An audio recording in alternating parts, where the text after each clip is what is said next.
¿Estás de vacaciones en Capilla del Monte y no sabes qué llevarle de regalo a tus viejos, tu vieja, tu señora o señoro? Tenemos la solución. Yerbalien es una yerba mate elaborada con palo compuesta con hierbas serranas libre de gluten. Es la mejor opción para quedar como un duque o un duqueso frente a los que más querés. Yerbalien, probala, te va a encantar.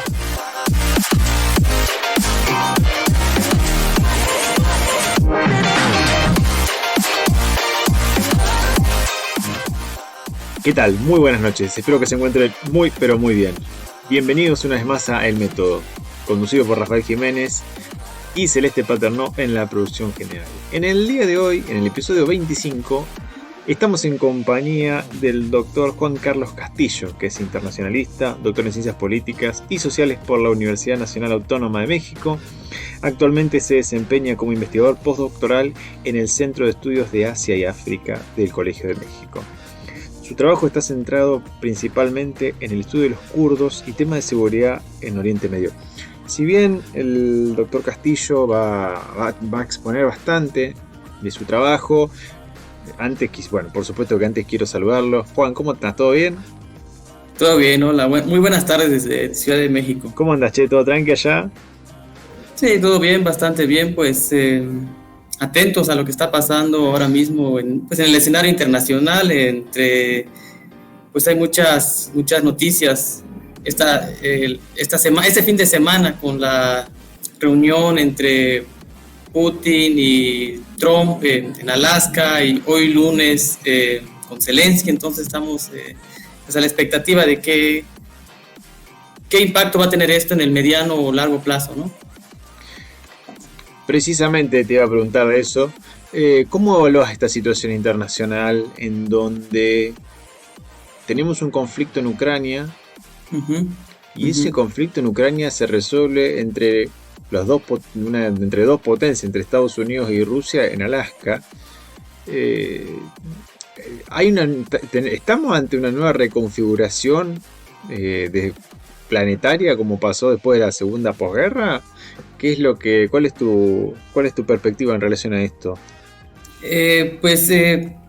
No sabría, todavía creo que es muy pronto visualizar hacia dónde va a acabar esto, pero sin duda es un mundo distinto del que había siquiera hace un par de décadas, ¿no? La llegada de Trump sí ha acelerado muchos procesos que se venían ya dando, sobre todo el deterioro de las instituciones a nivel internacional. Me refiero al régimen internacional que se creó después de la Segunda Guerra Mundial, basado en ciertas instituciones, mecanismos multilaterales que tenían como pues eje central lo que es el liberalismo, ¿no? La ideología liberal, en lo político, en lo económico, lo neoliberal, y pareciera que la base de ese orden era los mecanismos multilaterales, y pareciera que ese mundo comienza a desmoronarse desde hace ya unas décadas, ¿no? Y este segundo mandato de Trump pareciera que está acelerando ese proceso.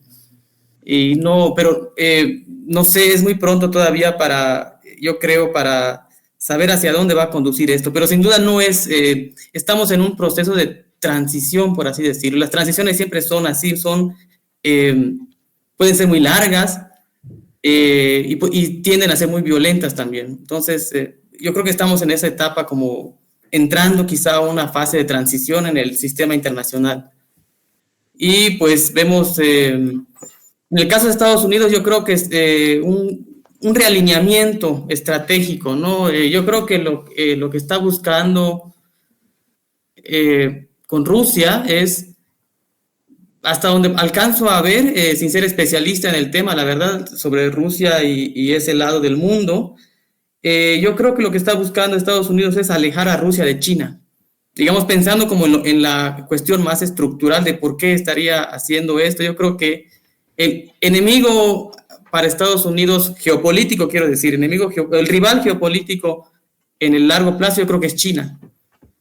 Entonces Estados Unidos está quizá intentando alejar o distanciar a Rusia de China, porque la guerra en Ucrania, pues, lo que ha hecho es empujar a Rusia hacia el espectro político orbitar hacia China, ¿no? Entonces yo creo que está evitando eso, no, hasta donde alcanzo a ver, ¿no? Por supuesto, yo lo charlaba en otro episodio con Sebastián y yo le comentaba, digo, bueno, da la sensación, una percepción quizá que la guerra en Ucrania, que se inicia en el 22, de alguna manera expresa una cierta debilidad de la OTAN. Expresa una debilidad política de la Mm, Organización del Tratado del Atlántico Norte porque no puede resolver esta cuestión. O sea, Putin ujú. irrumpe en Ucrania con un programa bastante definido y bueno, y la OTAN en ese sentido no puede hacer mucho. Entonces eso muestra cierta debilidad y muestra como que, bueno, nada, el gigante hasta cierto punto está un poco sitiado. Pero claro, también es verdad lo que vos decís, todavía es muy temprano para sacar ciertas conclusiones.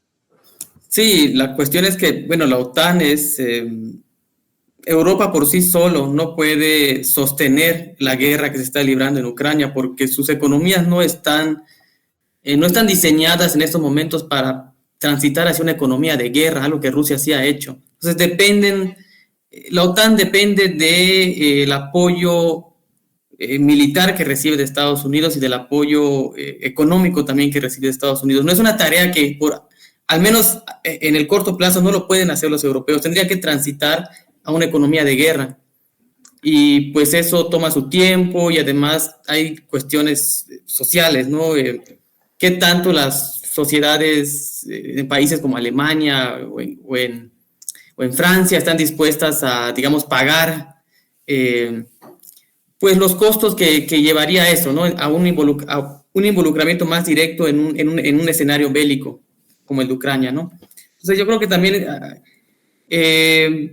la OTAN está atada de manos en ese sentido, que Estados Unidos está cambiando sus intereses estratégicos y pues esto afecta a la Alianza Atlántica, ¿no? En esta búsqueda yo creo que de contener a China, ¿no? Yo lo vería hacia allá, en el largo plazo. ¿Cuál es el objetivo de Estados Unidos en el largo plazo y en esta, digamos, disputa geopolítica más global? Yo creo que es eh,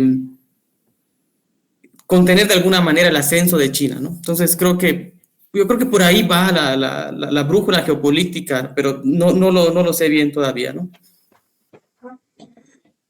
Y bueno, en este proceso lo que vemos es, como tú mencionabas, que tienes razón, es una reconfiguración ya a nivel planetario, ¿no? Casi, o en muchos ámbitos regionales. El propio Medio Oriente, pues ahora mismo está atravesando por una fase de reconfiguración geopolítica donde vemos a un Israel cada vez más empoderado en el sentido de que una política más agresiva, no solo en lo que está pasando en Gaza, más allá de Gaza, una política más agresiva, expansionista hacia sus vecinos inmediatos, está intentando influir en lo que en Siria, está intentando en convertirse en una especie de actor, de un poder regional, una potencia regional. Y también vemos el papel de Turquía, que también comienza a tener también más fuerza en la región, sobre todo después de lo que pasó en Siria, la caída de Bashar al-Assad el año pasado, de manera súbita.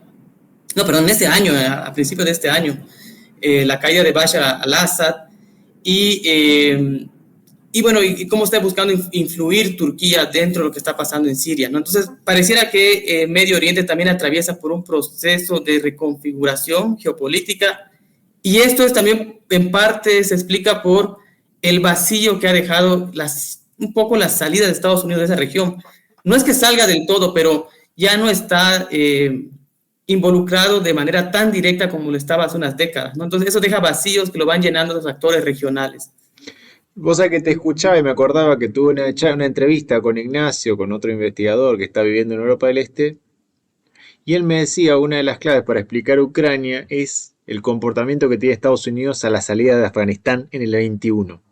O sea, recordemos cómo se va a Estados Unidos de Afganistán. Se van corriendo. O Sí. sea, es una estampida. Y también algo que charlaba con Sebastián es esta idea de que después del 2001, después de lo que es el atentado, la política militar norteamericana se orienta y se mete en Irak, se mete en Afganistán y con otro tipo de ímpetu como el que tendría hoy. O sea, en una situación totalmente distinta, mucho más en retirada, mucho más preocupada por otros asuntos. Que si bien Oriente Medio, también esto lo cuando charlaba con los chicos, si bien Oriente Medio es como el botín de guerra del Partido Republicano, eso es como que empieza a tener otro tipo de discusiones. No sé, por ejemplo, el otro día leía que Arabia Saudita se había reunido, Arabia Saudita con Qatar y otro país más se juntaron para resolver aumentar las importaciones, para aumentar las exportaciones de petróleo a China. Y cosas por el estilo, ¿no? O, por ejemplo, cuando se muere, cuando en el año 2011, esto lo debes recordar, cuando lo ejecutan a Gaddafi, lo sacan del poder y lo ejecutan, el principal problema fue el hecho de que Gaddafi quería empezar a exportar petróleo a Europa por una moneda que no sea el dólar.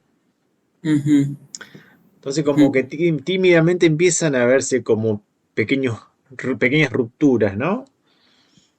Mm, sí, o realineamientos estratégicos. Sí, yo lo que veo con Trump es que Trump está como priorizando ciertas relaciones que Estados Unidos ya tenía en el pasado con actores, llamémosle, que han sido sus pilares en la región, ¿no? Sobre todo Arabia Saudita y Israel. Está como que volviendo a esas alianzas, a esos pilares con los cuales había ido construyendo una relación desde hace décadas. Eh, y sobre todo a través al menos con Arabia Saudita, a través de acuerdos millonarios, ¿no? O sea, de inversión, de carteras de inversión millonarias para atraer inversión en Estados Unidos, ¿no? Eh, y lo que son cuestiones más a nivel geopolítico, digamos, que requieran una presencia directa de Estados Unidos en la región, yo creo que eso lo está delegando a actores como Israel, por ejemplo, ¿no?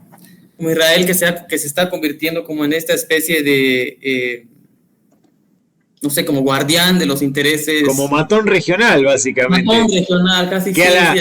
Pero también hay que aclarar algo, el matón regional cuando tuvo un conflicto con los iraníes tuvo que salir corriendo a pedir ayuda hasta Washington. Sí, es que esa es la Matón cosa, regional a media. es como una especie de imperialismo indirecto o por delegarlo hacia ciertos matones, como tú mencionas, ¿no? Es Eh, la tercerización de la guerra hasta cierto punto, lo que sí, estás sí, mencionando. Como una, porque lo que Estados Unidos no quiere es involucrarse de manera directa, pero tampoco, pero cuidar sus intereses regionales y cuidar lo que le interesa en la región. Eh, que en este caso es, por ejemplo, un tema en su agenda importante, yo creo que era eliminar la amenaza, lo que contemplan como la amenaza iraní, y en cierta manera llegaron como Estados Unidos llegó como una especie de, no sé, como de arreglo temporal con esta guerra de los 12 días que le permitió, pues le dio carta libre a Israel para que bombardeara retardara lo que es el programa nuclear a través de estos bombardeos que se hicieron masivos en en las fábricas, en las instalaciones nucleares estratégicas de Irán. Como dices, Irán responde de una manera que tiene que Israel correr hacia Estados Unidos para que lo provea de estos misiles Patriot que son capaces de interceptar, bueno, todo esto que vimos, ¿no? En esa guerra de los 12 días, pero digamos, con eso Estados Unidos de alguna manera neutraliza lo que es la capacidad que tiene Irán para proyectarse en la región, porque sí es cierto que desde el 7 de octubre lo que pasa en Gaza, Irán ha ido perdiendo peso a nivel regional por la eliminación de sus aliados, de estas milicias aliadas que tenía en la región, estos proxies que le llaman, ¿no? Ujú. Hezbollah queda muy debilitado, Hamas, si bien sigue siendo una fuerza política importante, militarmente ya prácticamente no es un actor militar, es una fuerza política, pero ya no militar. Los Houthis son golpeados, entonces Irán ha ido perdiendo, pierde Siria con la caída de Bashar al-Assad, entonces Irán ha ido perdiendo capacidad de proyección regional y con esta de los bombardeos a las instalaciones nucleares, yo creo que eso también le resta capacidad de proyección a nivel regional. No es que no siga siendo un actor importante, pero sí se ve un poco disminuido su capacidad de proyección a nivel regional como lo tenía antes, ¿no? Esto era algo quizás difícil de ver antes del 7 de octubre, que Irán perdiera esta capacidad que tenía de negociar su seguridad utilizando a estos agentes proxies, ¿no? Entonces, y Trump cuando ve que las cosas se salen de control, dice, bueno, paren todos y él queda como un agente mediador ahí, ¿no? Entonces pero eso tiene que ver también con la salida de Estados Unidos de la región, como que deja ciertos vacíos que le dan a los actores regionales como más un poco más de mayores márgenes de maniobra para actuar por sí solos. Aunque cuando Estados Unidos quiere, lo vimos con Israel, cuando quiere poner el límite, lo pone, ¿no? Cuando le dijo, ya no bombardees, ya no bombardeó Israel, ¿no? Entonces, como que sí, estos vacíos, la salida de Estados Unidos de la región, no completa, sino, digamos, ya no estar ahí de manera tan directa, sí deja ciertos vacíos que van llenando los actores regionales o intentan llenarlos, ¿no? Y yo creo que es lo que estamos viendo ahorita en Medio Oriente, como un proceso de reconfiguración en el que Irán, pues por un lado queda muy golpeado, Israel está con esta política expansionista más agresiva, y Turquía del otro lado que viene, digamos, también intentando colocarse como un actor regional poderoso. Y pues las petromonarquías del Golfo, Arabia Saudita, pues son actores económicos muy importantes, diplomáticos también, pero hasta ahora no pareciera que están interesados en disputar la hegemonía a otro nivel que ya sería militar, porque no están, digamos, construyendo como pues grandes, tienen armamento, tienen, pero dependen militarmente de otros actores, como en este caso Estados Unidos, ¿no? Por el hecho de ser aliados de Estados Unidos. Entonces, en el momento que veamos quizá una Arabia Saudita desarrollando un programa nuclear, un programa misilístico, entonces veamos, bueno, ya estamos en una carrera armamentista, ¿no? Pero por el momento, digamos, estamos en ese proceso como de pues, reconfiguración geopolítica en la región que tiene que ver con todo este cambio a nivel global, ¿no? Esta pérdida, esa como, sí, como repliegue de Estados Unidos, esa política cada vez más aislacionista de Estados Unidos, que es como una especie de repliegue que le permite a los actores pues de segundo orden o que no son potencias regionales tener mayores márgenes de maniobra y llenando esos vacíos, ¿no? Este repliegue que vos mencionás está conectado con una decisión tomada de manera unilateral o la crisis política hacia adentro de Estados Unidos. ¿Qué, a tu juicio, qué representa? Yo creo que representa,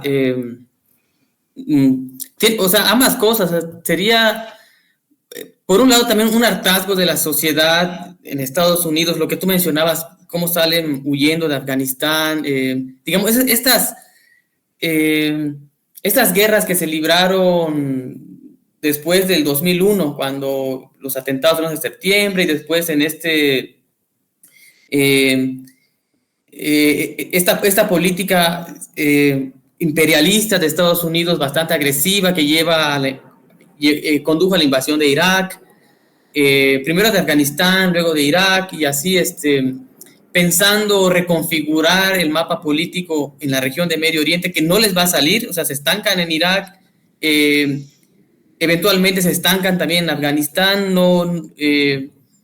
es bastante paradójico que después de 20 años de haber estado influyendo en Afganistán, asesinado a Osama Bin Laden, pues tienen que salir huyendo del país y entregándoselo a los talibán, ¿no? Que fueron a los que fueron a combatir en principio, ¿no? Entonces, yo creo que eso, hay un agotamiento de la sociedad estadounidense de, digamos, lo que perciben como estos conflictos eternos en un Medio Oriente anárquico que no tiene, digamos, no hay una solución a los problemas de ahí. Bueno, eso es una visión, digamos, es una percepción que se tiene de Estados Unidos, cuando el hecho mismo es que la presencia de Estados Unidos en la región lo que hace es agudizar esos conflictos, no resolverlos, sino que los agudiza, ¿no? Y bueno, el caso de Irak también fue un desastre, o sea, invaden, sacan a Saddam Hussein, ocupan el país hasta el 2011, cuando empiezan a salir empiezan a salir en 2011 y terminan en el periodo de Obama ya de salirse por completo de Irak. Pero bueno, Irak va a terminar implosionando con la emergencia del Estado Islámico en el 2014, ¿no? Entonces vemos como esos dos como grandes procesos de intervención donde Estados Unidos llegó para supuestamente conducir hacia procesos democráticos, terminó siendo un desastre hacia adentro, ¿no? Y yo creo que un poco de eso está cansada la sociedad en Estados Unidos, digamos, como un elemento doméstico. Y también esta política que tenía en campaña Trump de no inmiscuirse en guerras, como es un regreso a una visión más aislacionista de Estados Unidos, como la tuvo quizá a principios del siglo XX, ¿no? De no inmiscuirse en conflictos que no... en los que tienen que, digamos, invertir muchos recursos y poner mucho dinero. Esto un poco da cuenta también quizá por su actitud hacia Ucrania, ¿no? Bueno, sí doy armas, pero que la paguen los europeos. Claro, entonces, ¿no? sí. Porque yo te escucho y digo, o sea, hace 20 años atrás esto no se cuestionaba. Vamos allá y se fabrica todos los drones que hay que fabricarse y punto. Y se terminó la historia y todo el mundo estaba... O sea, la política era muy clara. Ahora eso no está claro. Y eso también se nota, ¿sabes en qué? En el retiro que hace Trump de, por ejemplo, instituciones fuertes como el FMI. En un momento dijo esto hay que cerrarlo. O sea, es como que justamente esas instituciones, o sea, empieza a retirarse solapadamente de muchos lugares Estados Unidos. Y uno se pregunta, ¿esto es algo que representa una crisis política enorme adentro o es una resolución ya que los negocios van a empezar a ir por otro lado que no sea que no sea la guerra? O sea, por lo menos es una pregunta para pensar. No, o sea, yo creo que tiene que ver con un cambio de paradigma que trae dentro de Estados Unidos, que trae esta administración, que es... y bueno, ese retiro del que mencionas afecta todos los... No es que Estados Unidos ya no esté siendo una potencia imperial o que no tenga... No. Ellos se ven como un imperio y más con Trump, su visión es la de un imperio.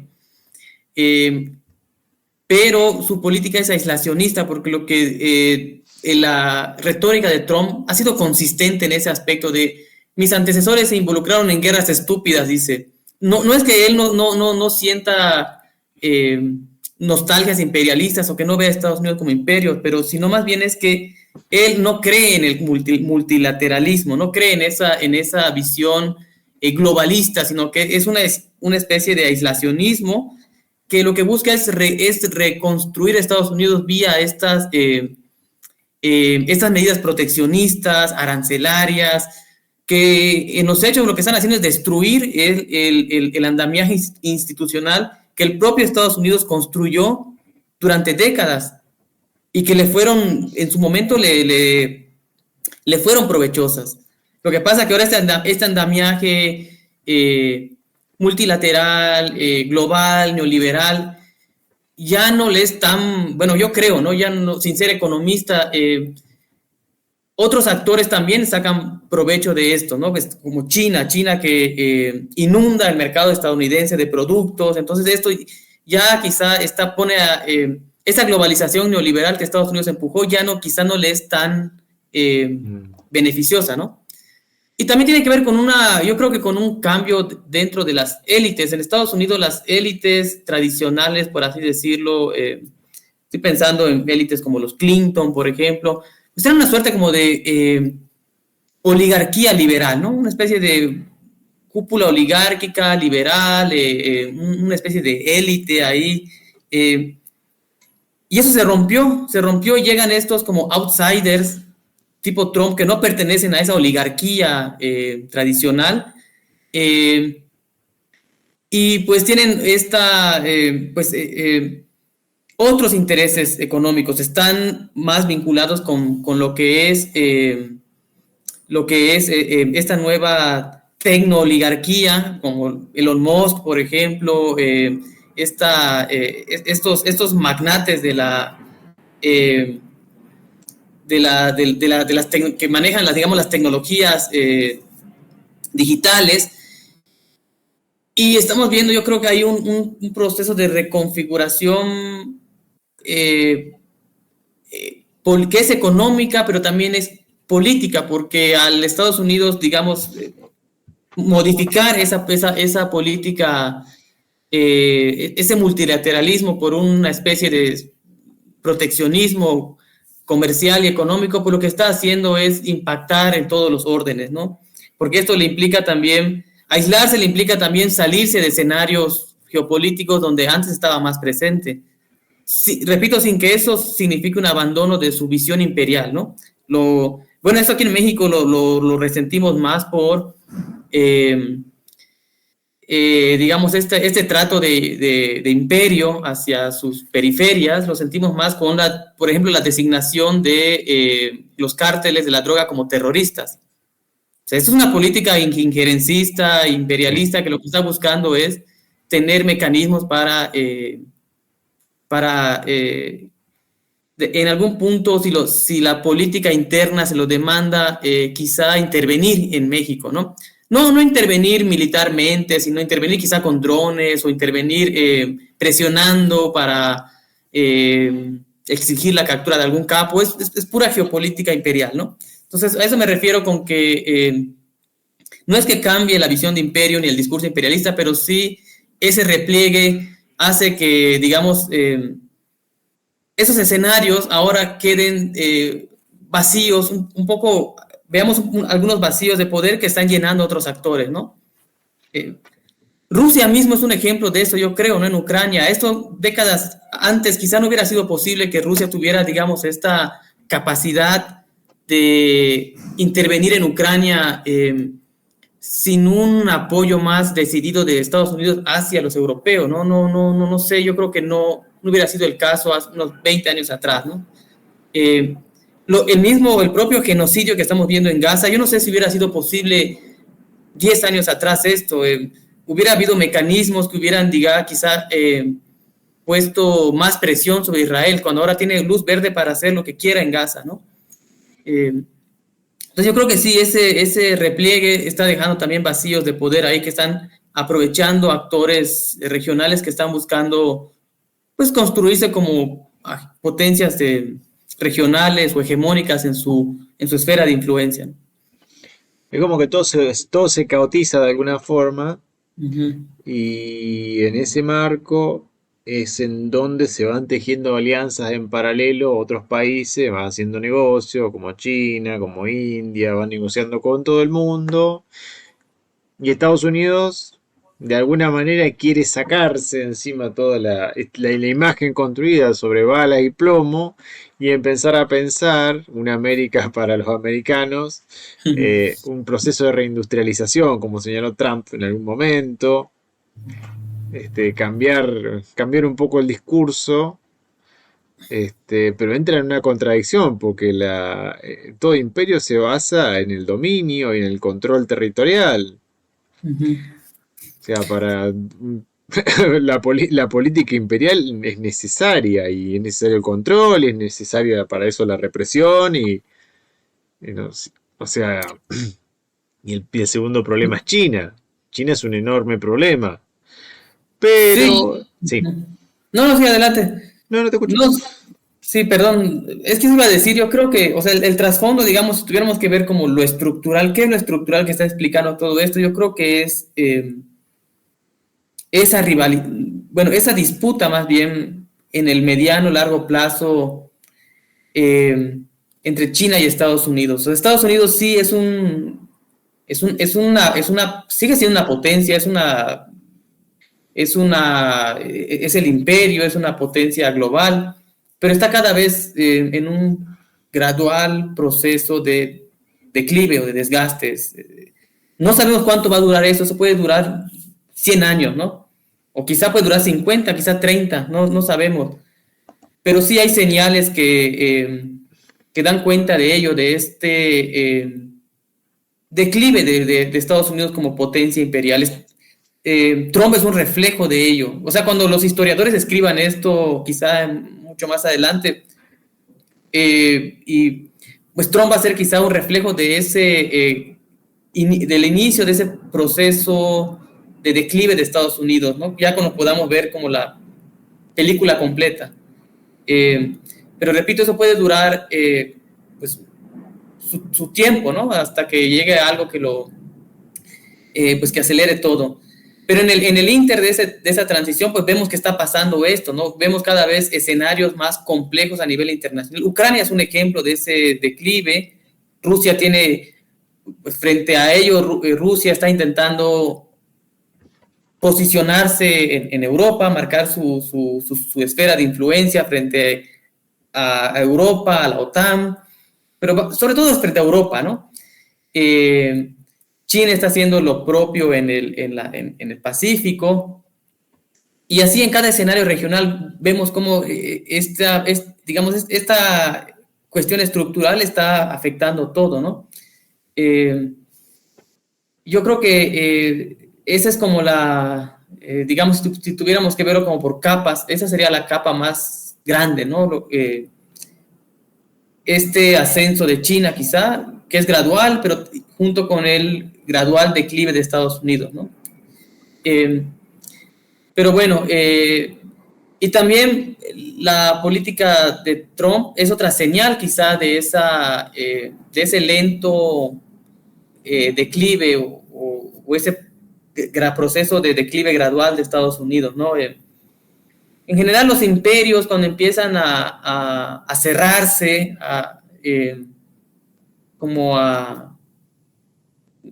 sí, pues a cerrarse, a ser menos cosmopolitas, es cuando es una señal también de declive, ¿no? Empiezan a ser menos abiertos. Cuando, pues en la historia, los grandes imperios han sido imperios cosmopolitas que se benefician de esta transmisión de ideas. Entonces, es otra señal también de declive, puede ser, ¿no? Como esta cerrazón que estamos viendo. O eso que mencionabas, esta idea de que Estados Unidos puede reindustrializarse con los aranceles. Eso ya no se puede. Estados Unidos ya pasó por esa etapa, ¿no? Es decir, no van a regresar estas fábricas y los Estados Unidos van a ver obreros que pongan tornillos como en los 70s. Eso ya no es posible reindustrializar al país vía aranceles, yo creo, ¿no? Entonces, quizá esto termine siendo un desastre, quizá funcione, no sé, ¿no? Porque no soy economista, pero lo que he escuchado es muy difícil estos intentos de Trump. Si va por ahí, la política esta política de imponer aranceles, yo creo que no va a tener éxito, como que si es una forma de intentar reindustrializar al país, de volver a traer las industrias que se fueron por la globalización que ellos mismos promovieron, es muy difícil, ¿no? Yo creo que más bien utiliza la cuestión de los aranceles como una forma para negociar, ¿no? Obligar a los actores a negociar bajo los términos de Estados Unidos. Cada vez que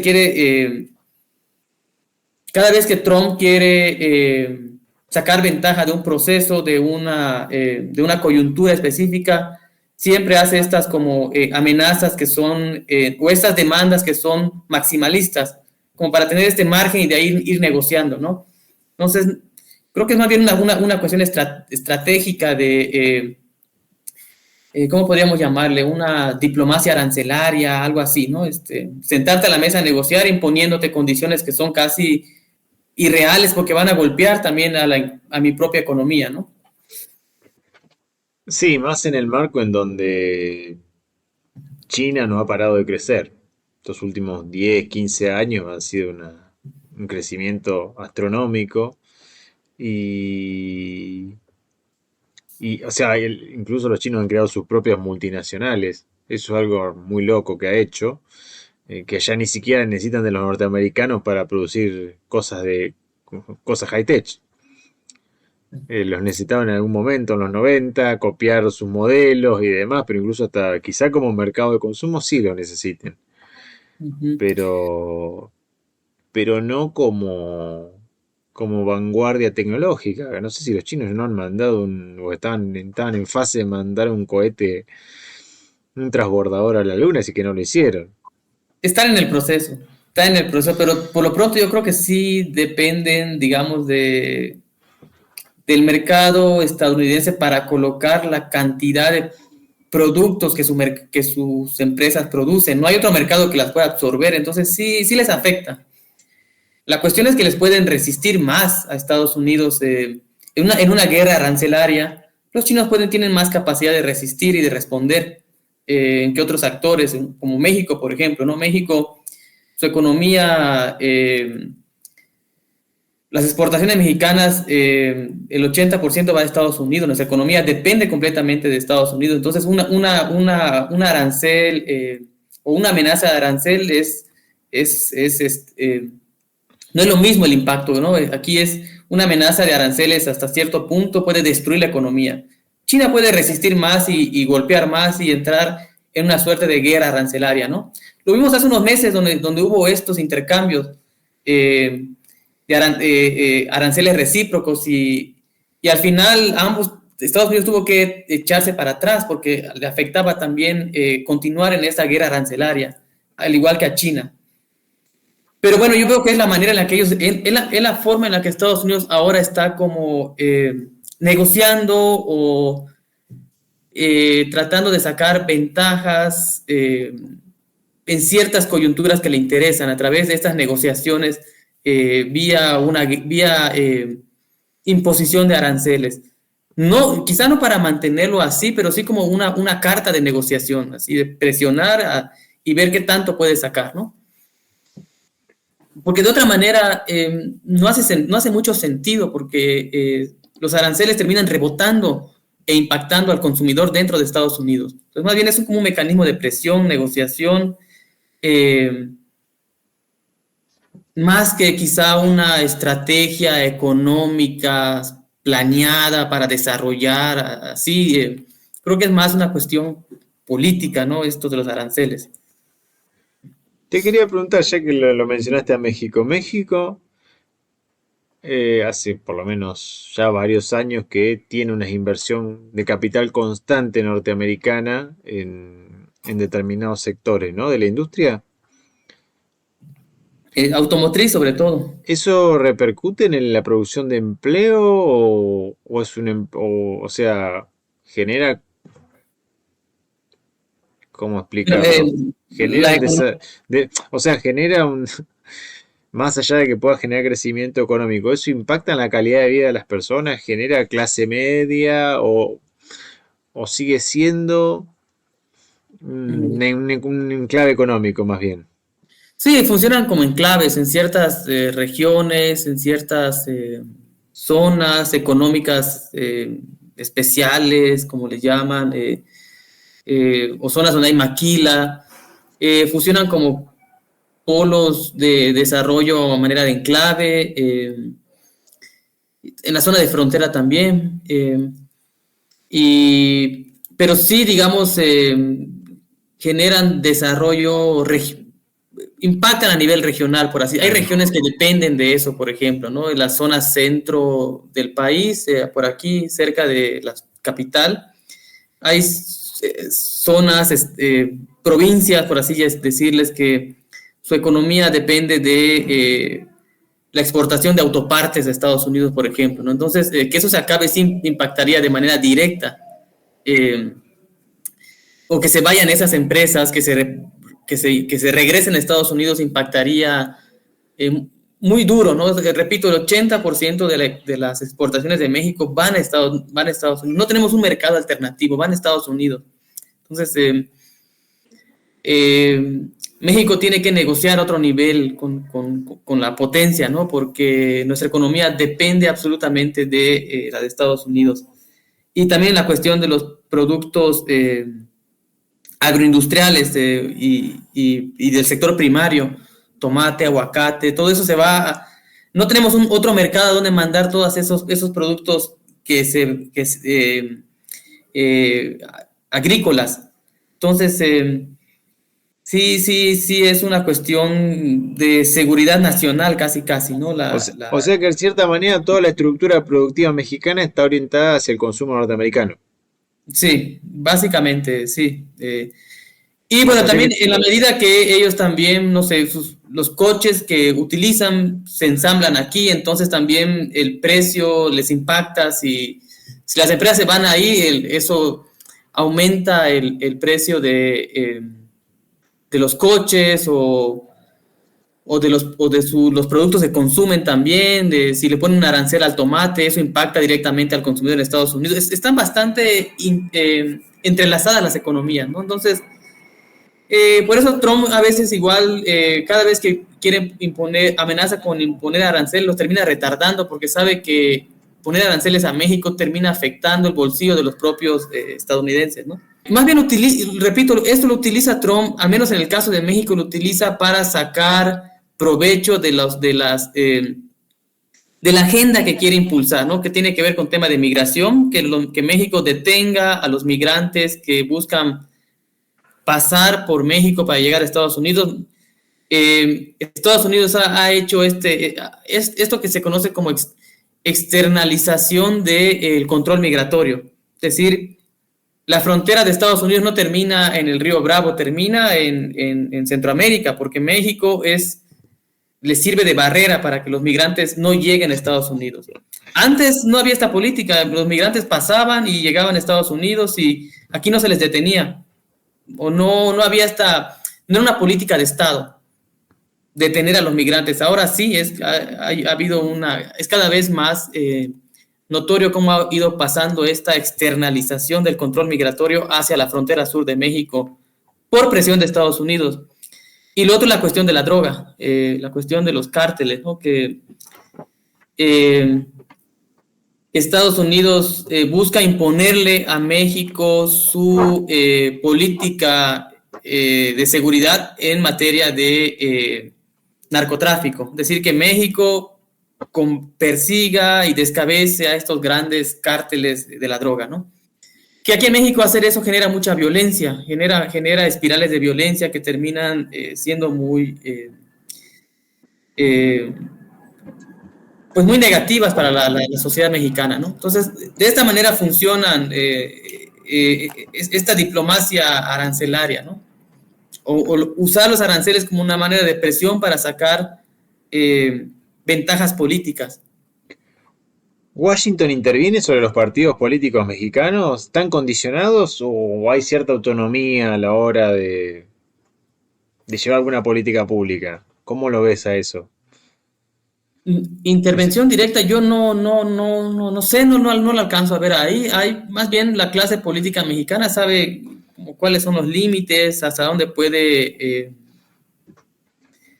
cuáles son sus márgenes de maniobra frente a Estados Unidos, cuáles son, digamos, cuáles son las capacidades que tienen para elaborar una política exterior, es decir, no puede, digamos, hay ciertas líneas rojas que Washington pone que la clase política mexicana pues tiene que ver cómo navegar de manera muy sutil en esas líneas rojas, ¿no? Pues México ahora está gobernado por un gobierno de izquierda y parece ser que a Estados Unidos no le ha gustado cierto acercamiento que algunos sectores dentro de la clase política han tenido con gobiernos como Venezuela, ¿no? o la propia Cuba, ¿no? Entonces me refiero, ¿no? Como que tiene que navegar de manera muy sutil en esas líneas rojas que establece, que son prioritarias para Washington, ¿no? Pero no hay una, digamos, como una intervención así directa, más allá, digamos, de esta.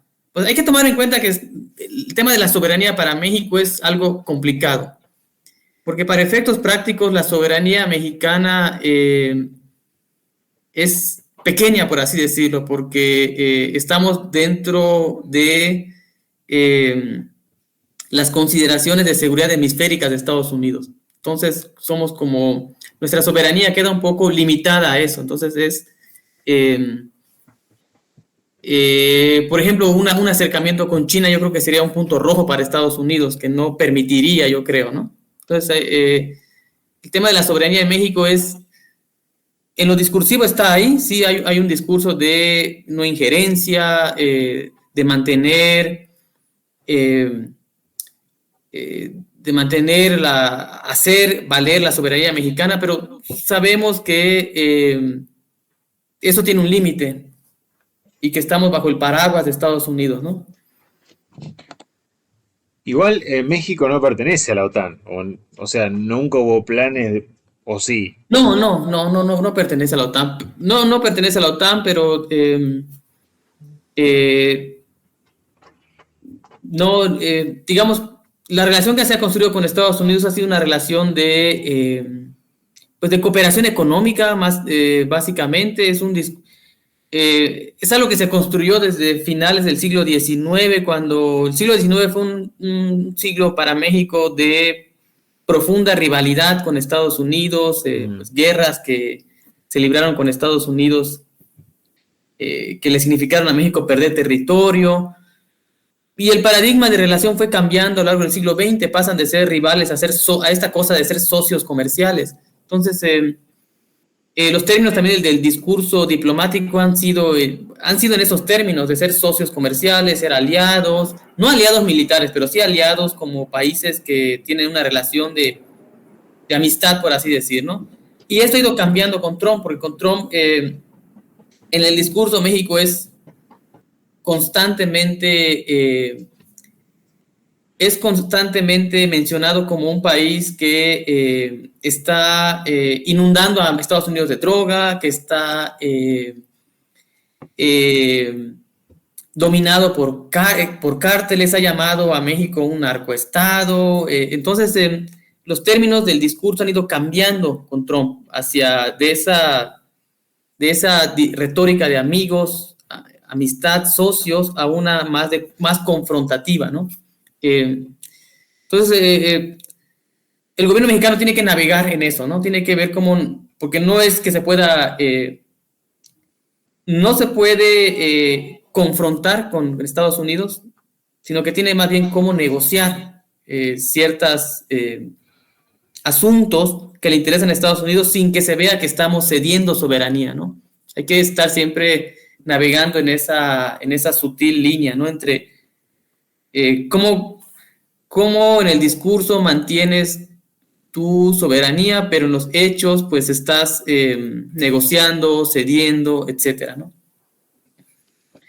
Ese es como lo complejo. No, porque te escuchaba y me acordaba que Los Ángeles, Nuevo México y varios estados más lo pierden en el Tratado de Guadalupe en 1848. Sí, en la guerra del 46, 47, 48, sí. El 47, pero Que en el 1847. 47 descubren oro en California, los norteamericanos. Sí.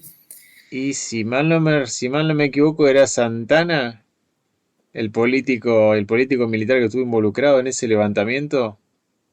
En la defensa fue presidente. Santana Santana fue presidente. muchas veces, fue una especie de caudillo en México. Fue presidente como 11 veces. Pero el siglo XIX en México es un siglo de mucha inestabilidad política, azonadas militares, golpes de Estado. Entonces, la política mexicana estaba determinada por estos caudillos que lograban hacerse del poder y tenían carisma para, de alguna manera,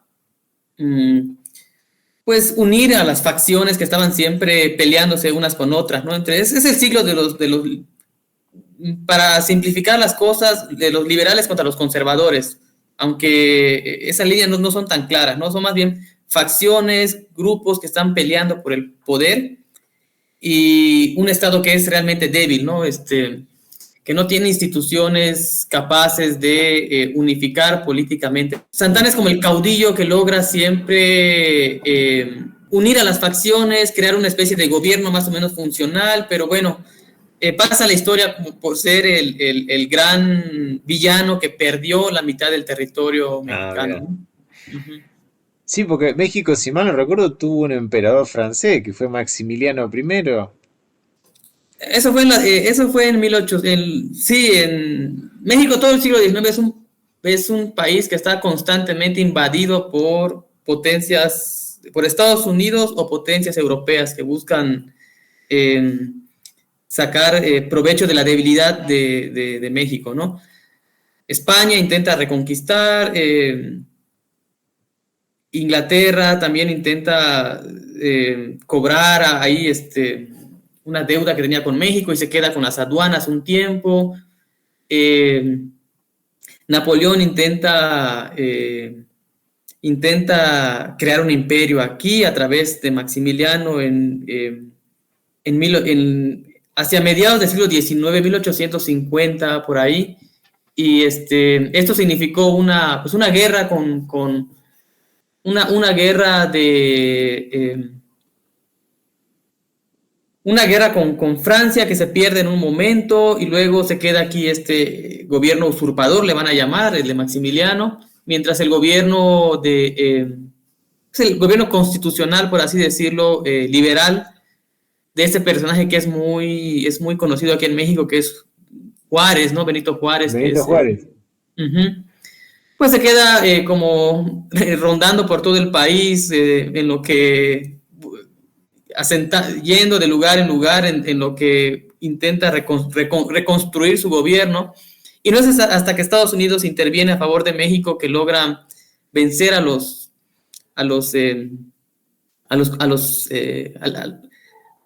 invasores, por así decirlo, al imperio de Maximiliano que estaba aquí, ¿no? Y de ahí viene las famosas reformas, que termina por hacer de México un país ya liberal, ¿no? Liberal que ve o que emula a Estados Unidos en cuanto a diseño político. Entonces vienen las leyes seculares, se rompe con la iglesia, etcétera, ¿no? Hasta que llega Porfirio Díaz, que es el gran reformador a fines del siglo XIX. Después de Benito Juárez, Porfirio Díaz llega al poder con la bandera del sufragio de la no reelección, de manera irónica, se hace del poder y instaura una dictadura de 30 años. Que sí, fue un modernizador en el sentido de que pues insertó a México dentro de los circuitos capitalistas, creó puertos, creó vías férreas, en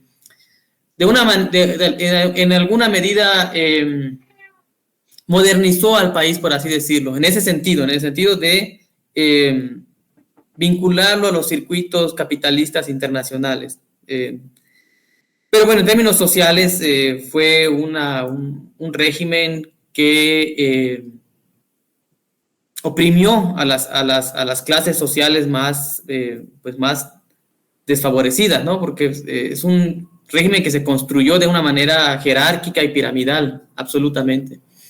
Uh-huh. Y después de Porfirio Díaz, pues ya viene el México moderno, México revolucionario,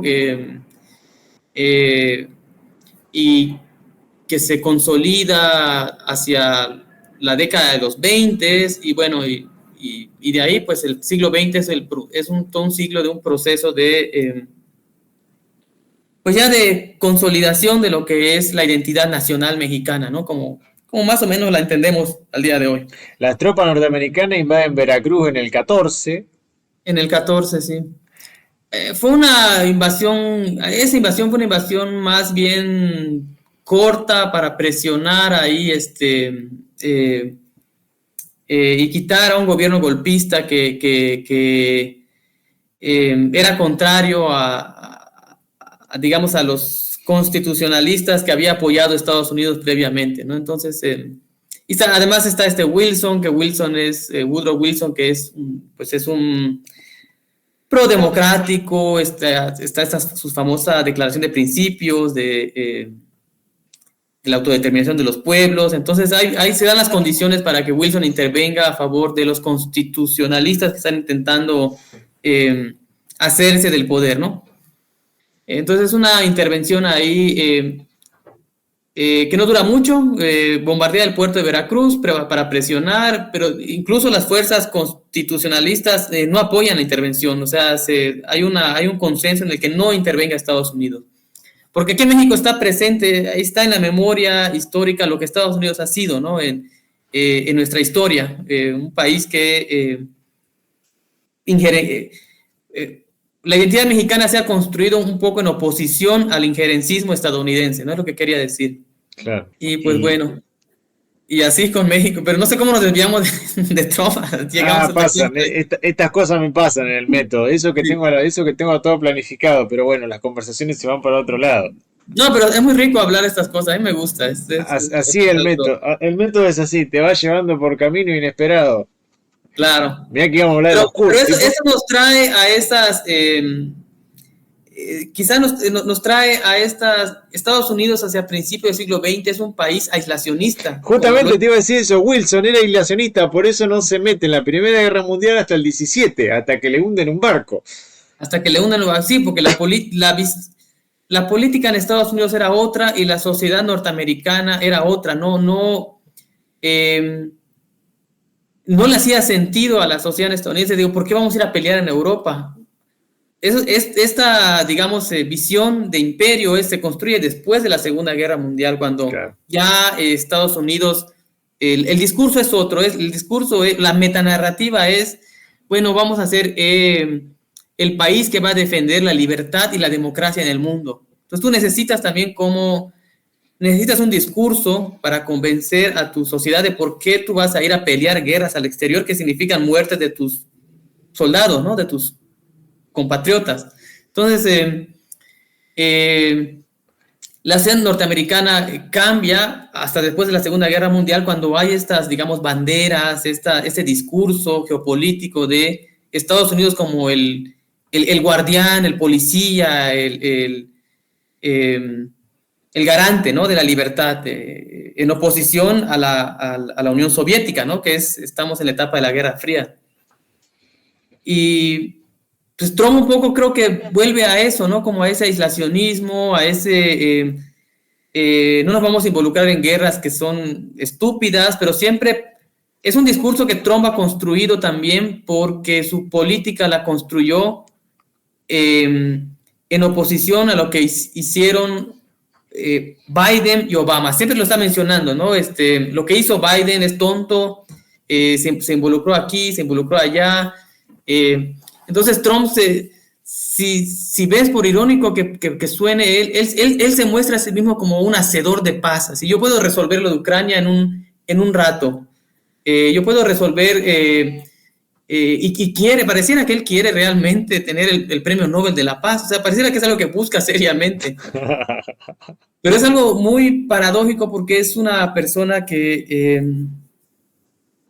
pues no pareciera que tiene ningún respeto por las instituciones del derecho internacional, que es lo que podría traer pues cierto orden si se quisiera, ¿no? O sea, si hubiera una, digamos, política coherente de respeto al derecho internacional, pues no estaría pasando lo que está pasando ahora mismo en Gaza, ¿no?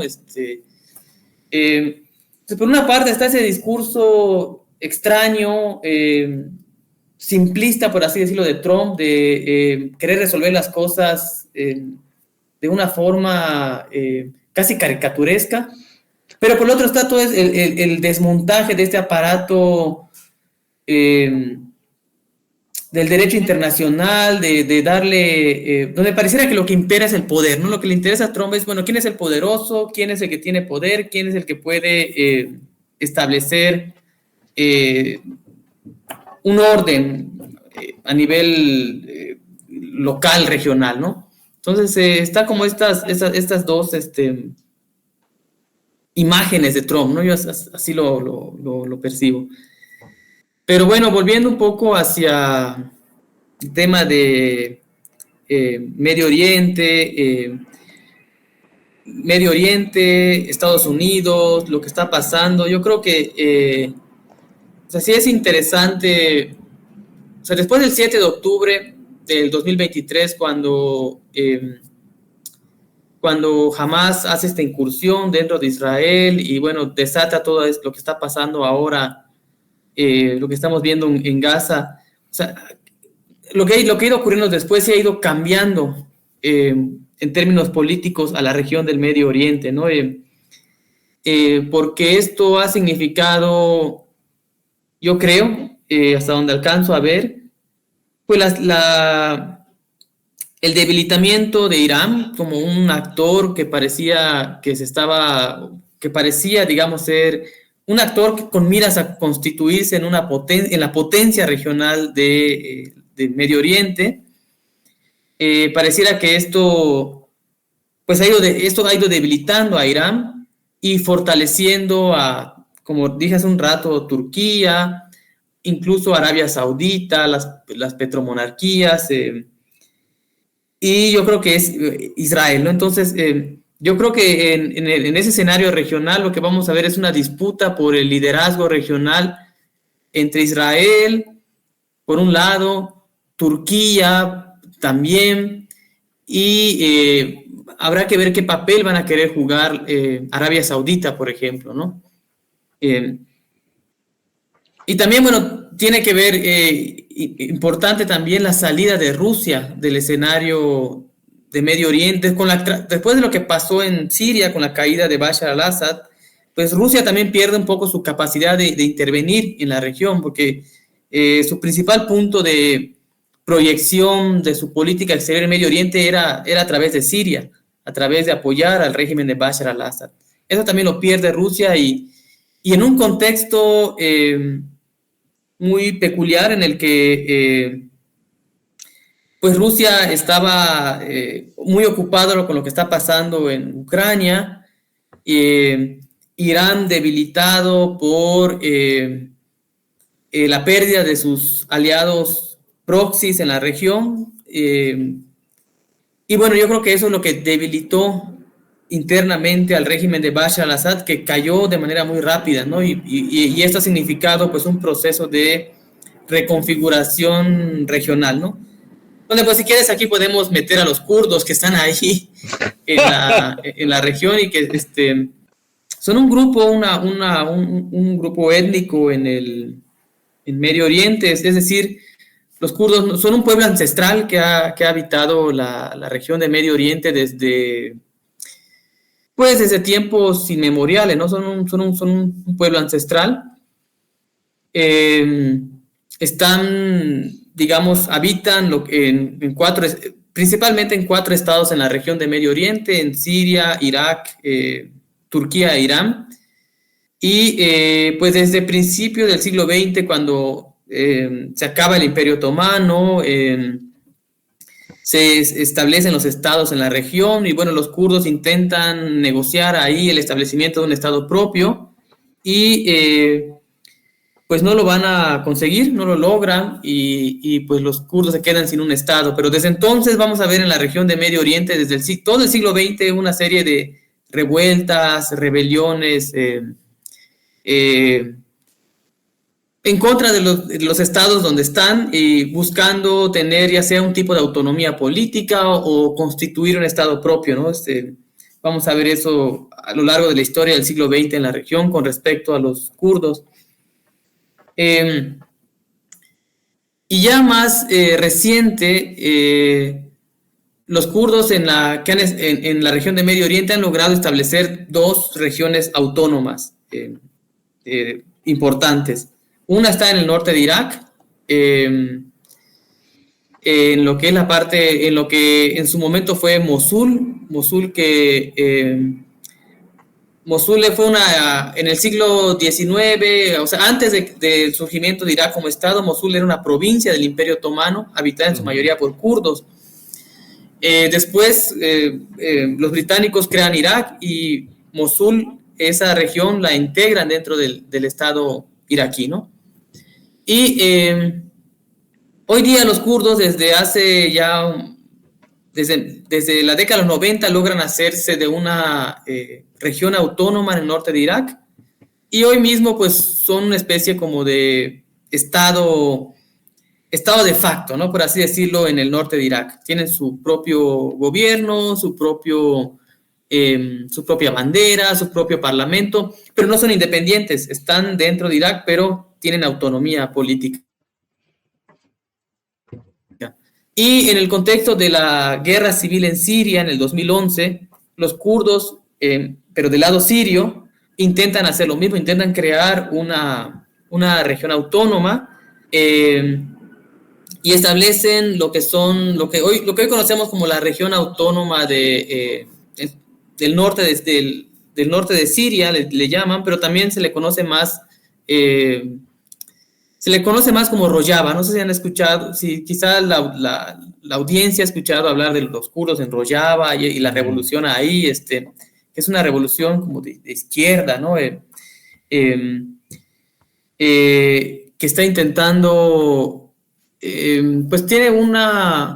está intentando construir lo que es una utopía anticapitalista, por así decirlo, es decir, crear un modelo autonómico que esté basado en la democratización, en espacios donde todos puedan, sin importar etnia o religión, puedan pues tener acceso a lo que es la gestión del gobierno, ¿no? Es una especie de construcción de una utopía anticapitalista, lo que están intentando hacer los kurdos en el norte de Siria, construir una región autónoma.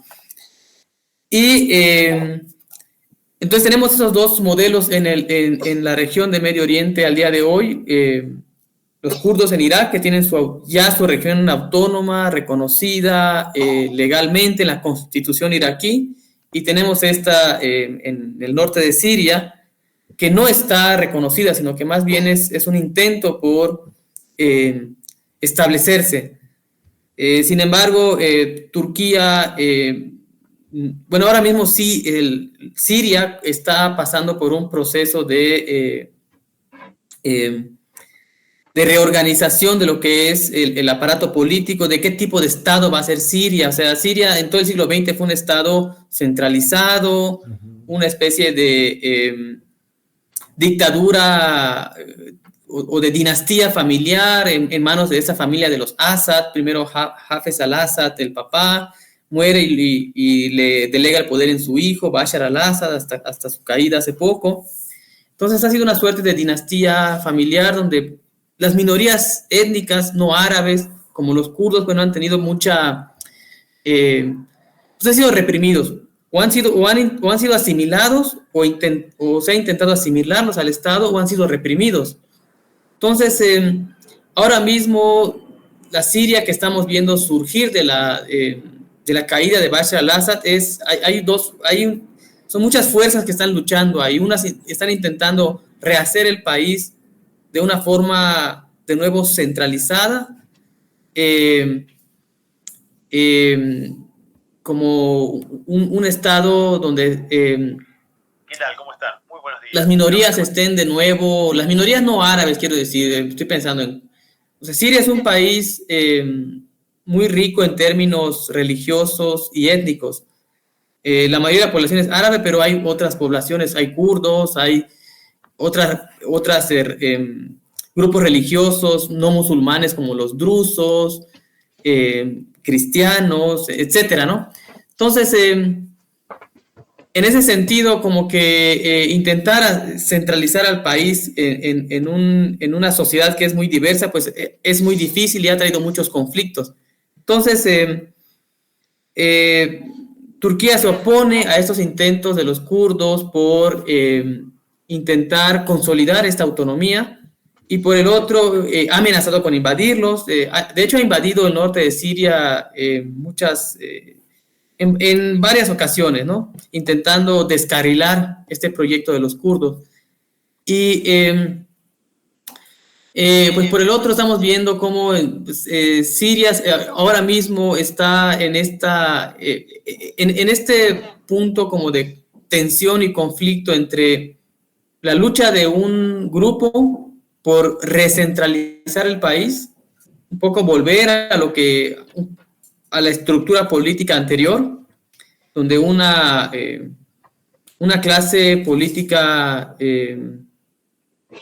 pequeña, pues como que determina todo, y están las minorías que están intentando hacer de Siria un país descentralizado, como un esquema más bien federal, donde las regiones tengan amplia autonomía y las minorías étnicas y religiosas pues puedan pues ejercer la administración de sus regiones, ¿no? Por así decirlo. Entonces, mucho de la inestabilidad que vamos a ver en la región del Medio Oriente va a provenir de qué va a pasar en Siria, porque hay muchos actores que están ahí, digamos, intentando intervenir en el derrotero de acontecimientos, ¿no? Israel, por un lado, apoyando a ciertos grupos, Turquía apoyando al gobierno que está ahora pues controlando el poder. Estados Unidos está involucrado también. Entonces va a ser muchas de las tensiones que vamos a ver en Medio Oriente pronto vendrán de ahí, de qué va a pasar con Siria, ¿no? Porque se puede convertir en un escenario donde choquen múltiples intereses en la región, ¿no? Y bueno, un poco ese era mi comentario acerca de los... No, está bien, está bien, está bien. Pasa que nos fuimos mucho por otras vías. Sí, sí. Por otra vía discursiva. El problema fue pero está rico hablar siempre de todo, está muy bien. México nos robó mucho tiempo, nos robó media hora de programa. Sí, sí. El señor Benito Juárez nos robó media hora de programa. El señor Benito Juárez, que es el gran liberal aquí en México. ¿Eh?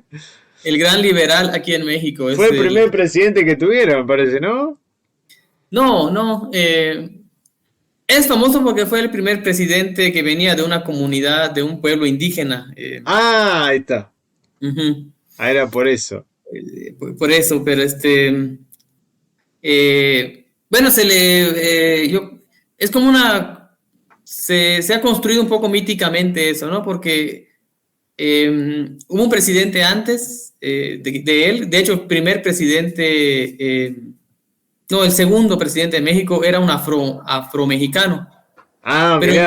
Pero se lo pinta como un mestizo, ¿no? Como un afro, no se le reconoce su identidad afro. Entonces, tú ves las pinturas que hay de él, es Vicente Guerrero se llama, y intentan ocultar lo más que se puede su origen africano.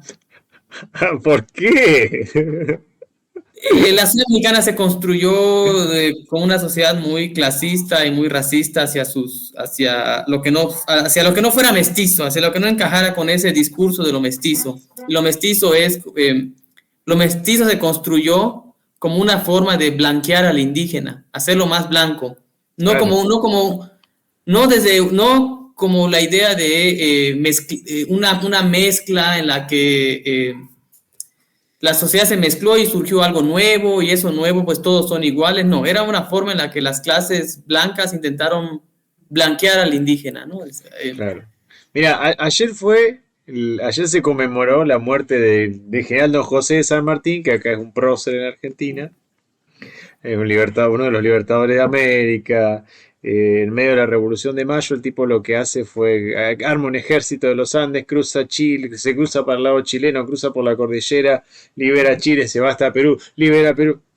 Bueno, estudios recientes establecen que el tipo tenía sangre indígena. Era un tipo, fue uno de los mejores militares que tuvo la Argentina, pero se formó en España, pelea en la guerra napoleónica y tenía sangre india, o sea, todo eso junto, y eso no se puede negar. Pero Pero si uno mira hace, por ejemplo, 20 o 30 años atrás, las imágenes de San Martín, te vendió un San Martín blanco. San Martín no era blanco. ¿Por qué iba a ser blanco? ¿Cómo un tipo que tenía sangre india va a ser blanco? Es ridículo eso. Como poner un Jesús rubio. Es más o Exacto. menos lo mismo. ¿Por qué iba a ser rubio Jesús? Hermano, estás en Oriente Medio, no hay nadie rubio ahí. O No hay nadie sea, rubio. puede ser rubio con suerte, por poner un ejemplo tonto, no puede ser rubio si vivió en Europa del Este, pero no va a ser Jesús rubio, no existe, no habría chance que fuera rubio. Bueno, acá no No, habría no. chance de que este hombre sea blanco, ¿por qué iba a ser blanco? O sea, iba a ser morocho, más bien. O Pues sea, es esta manera en la que se construyeron nuestros nacionalismos, de hecho por clases blancas, por grupos blancos, y la aspiración era esa, es pues esos, yo creo que es algo compartido en América Latina, ¿no? El peso del colonialismo que va más allá de, el colonialismo interno, quiero decir, sí, por el que se supuesto. queda ahí determinando cómo se configura la sociedad, ¿no? Y lo más, Eh, y lo peor de esto es que si un pueblo no se acepta como es, con todas sus características, no va a ir a ningún lado.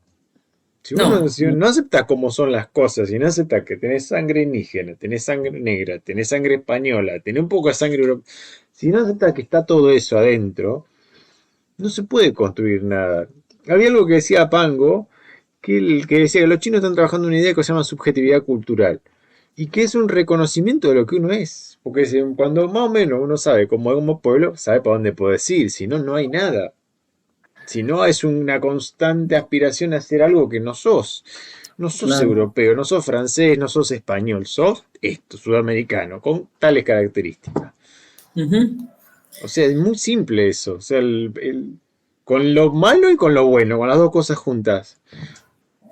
Sí, por eso Es, es importante, pues desde la academia promover, yo creo, lo que es las investigaciones, la literatura, desde el descolonialismo, desde este, las luchas anticoloniales también, el pensamiento anticolonial, descolonial, porque es muy necesario, sobre todo yo creo que en América Latina ahí es muy fuerte la carga que hay hacia lo racial todavía, o sea, eh, el ordenamiento social está bastante racializado todavía, hasta el punto sí, que de estos absurdos, como tú mencionas, ¿no? De pintar a un prócer que nunca fue, que tenía sangre india como blanco, o como te dijo, Vicente Guerrero, que era afro y lo pintan como si fuera un mestizo cuando no era mestizo, ¿no? claro, o sea, Entonces, formaba parte un poco del relato positivista del siglo XIX, ¿no? Che, bueno, vamos a blanquear un poco esto. No, hermano, ¿cómo lo blanqueas si era medio que era más indio? No era la cara en negro, esa nariz, no era, nunca puede haber sido blanco ese hombre. sí. No tenía rasgo caucásico, no sé, o eslavo, no, nada de eso. Sí, Entonces, suena chistoso, pero las consecuencias sociales de eso son graves porque terminan creando ordenamientos sociales racializados, donde que crea una sociedad pues racista, ¿no? Donde, bueno, al menos aquí en México, la cuestión indígena fue en lugares como, en ciertos lugares, pues los indígenas eran asociados incluso eh, como bestias de carga, ¿no? Hay relatos no tan del siglo XIX, pero también del siglo XX, historiadores que han trabajado más el tema, como los indígenas, los mayas indígenas de ciertas regiones eran utilizados como en zonas montañosas como, pues sí, como bestias de carga para llevar en sus hombros a los mestizos criollos. Entonces, o sea, sí, había un constante proceso de deshumanización de estos grupos. Por ese ordenamiento racial que los hacía ver menos que humanos, ¿no? Entonces son animales de carga casi, casi. Entonces, eh, sí, hay que ir desmontando todos esos, esos ordenamientos raciales, ese colonialismo interno, porque a veces es incluso estos mecanismos a veces muchas veces la mayoría funcionan de manera inconsciente. Sí, Y lo totalmente. reproducimos de manera inconsciente, ¿no? Totalmente. Esa es la Sí, cuestión. tal cual. Bueno, mi estimado, se nos ha ido la hora. Ha sido No, un enorme placer charlar con usted. Ya vamos a seguir charlando de México. Hay mucho ahí, hay mucha tela para no, pues, cortar. Y de los kurdos no, también sí. tenemos que seguir hablando. No, claro, no, ha sido un gusto para mí, un enorme pues, placer, privilegio aquí estar en tu espacio y lo disfruté mucho. Me hizo pensar muchas cosas. Pues este recorrido que hicimos, Sí, global, sí. histórico, con muchos temas, Sí, es sí, bastante enriquecedor y emocionante también. eso me No, te pasa agradezco también. mucho. No, gracias, de verdad, gracias por participar. Me pasa bastante eso, que quiero arrancar por un tema y termino hablando por otro y trato de... O sea, yo tengo todo un orden tengo un orden de las preguntas y demás, pero bueno, nada, a veces se me desvían las preguntas y se van para Así otros pasa, es normal. andariveles. Sí. Pero bueno, si quieres, luego planeamos otra mesa sobre, quizás Dale, dale, dale, dale, sobre dale. Medio Oriente, el papel de Medio Oriente en el escenario internacional, y nos Sí, sí, arrancamos sí. de ahí y ya nos vamos metiendo a otros temas. Sí, ¿sabes por qué? Yo quería hablar de, por ejemplo, el partido, o sea, específicamente Irak. Después de cosas, después lo que representa Nasser para el Ah, mundo claro. panárabe, la aparición del partido Baas, qué significa el socialismo. O sea, hay 2 millones de cosas que estaría bueno en términos históricos hablarlo y podemos sacarle mucho jugo. Sí, pues si quieres la próxima intervención que tengamos, hablamos de un poco más un recorrido histórico para tener más, Dale, para sí, que sí, quien escuche tenga más contexto de qué, pues sí, sí, sí. incluso mismo cómo surge Irak, no me dio tiempo, o sea, eh, pues te explicaba de los kurdos, pero tenía que remontarme un poco a hablar de cómo surge Irak, pero, o sea, habría que hablar de cómo surgen los estados en la región, ¿no? Claro, tal cual, tal Y cual. irse, pues ni modo, hay que ver un poco el recorrido histórico para ver cómo surge panarabismo que mencionas, Sí, sí, sí, sí. Por eso toda esa parte, Nasser, pero también había otras figuras, ¿no? Figuras, Nasser, Mossadegh, Michel Kadhi, Aflaq, hay varios ahí. sí hay varios que son parte como también pues de esta ola descolonizadora que es a nivel mundial y Sí. que descolonizadora, anticolonial, Y que en y cada que región está. se expresa de una manera distinta. En África tiene una expresión, en Oriente Medio tiene otra y en el sudeste asiático tiene otra. No es exactamente igual. Entonces, pues sí, podemos hablar de eso en la siguiente sesión si Dale, quieres. la próxima hablamos de eso. Y y sí, también pues muy importante después del nacerismo, llega la etapa del Islam político a la región también, porque mucho de lo que vemos en la región es parte de ese Islam político, ¿no? Que se Claro, convierte en una fuerza movilizadora muy importante, ¿no? Quien está claro. ahora, quien está ahora a la cabeza de Siria, después de Bashar al-Assad, es parte de ese Islam político, ¿no? Al-Shara, que está ahora en Siria, está intentando pues hacerse del poder, porque todavía no tiene todos los hilos del poder, pero lo está intentando. Él es un militante de ese Islam político que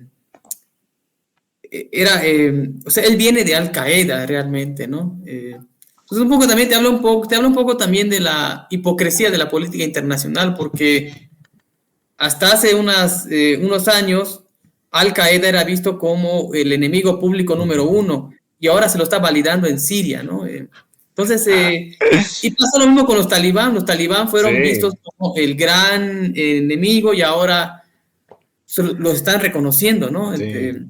Entonces, te habla también un poco de que la política internacional es bastante